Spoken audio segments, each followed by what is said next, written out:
CRIF నిధులపై అసెంబ్లీలో MLA Vemula Prashanth Reddy అడిగిన ప్రశ్నలకు మంత్రి కోమటిరెడ్డి వెంకటరెడ్డి సమాధానమిచ్చారు. ప్రశాంత్ రెడ్డి సభను తప్పుదోవ పట్టిస్తున్నారని మంత్రి కోమటిరెడ్డి చెప్పారు.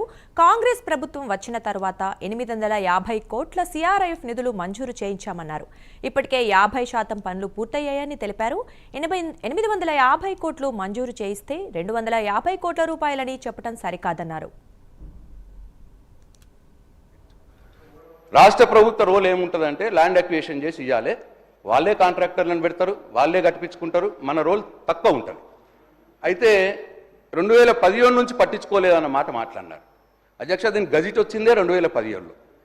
2017లో గజిట్ వస్తే 2018లో మొదలై ఒక 2-3 సంవత్సరాలు పని నడిచింది అధ్యక్ష.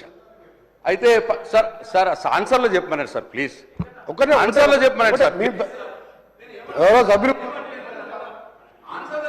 అందరికీ ఒకటేసారి సమాధానం చెప్తా. గౌరవ సీనియర్ శాసనసభ్యులు ఆర్ఎన్బి శాఖ నిర్వహించిన వాళ్ళు ఇప్పుడు కూడా సభని తప్పుతో ప్రజల్ని తప్పుతో పట్టారు. మేము వచ్చినాక సిఆర్ఐఎఫ్కి వెళ్ళి 850 కోట్ల రూపాయలు శాంక్షన్ చేయించి వర్క్స్ అన్నీ కూడా 50% అయిపోయినాయి. అది వాస్తవం రికార్డులో ఉన్నది. 279 అంటే నేను ఏమంటలేదు, మీ ఇష్టం. నేను 850 కోట్లు స్పీకర్ సార్, గౌరవ సభ్యులు కోరేది ఏంటంటే వాస్తవాలు మాట్లాడండి.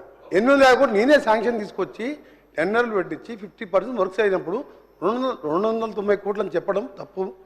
మీరు దాన్ని విత్డ్రా చేసుకోండి, లేకపోతే మీరు చూసుకోండి రికార్డ్స్లో. ఖర్చు 256 కోట్లు పెట్టినారు. ఇట్లా అధ్యక్ష ఉప్పల్ ఫ్లైఓవర్ మీద కూడా ఆ రోజు నేను పద్దులప్పుడు మాట్లాడతా అని చెప్పిన.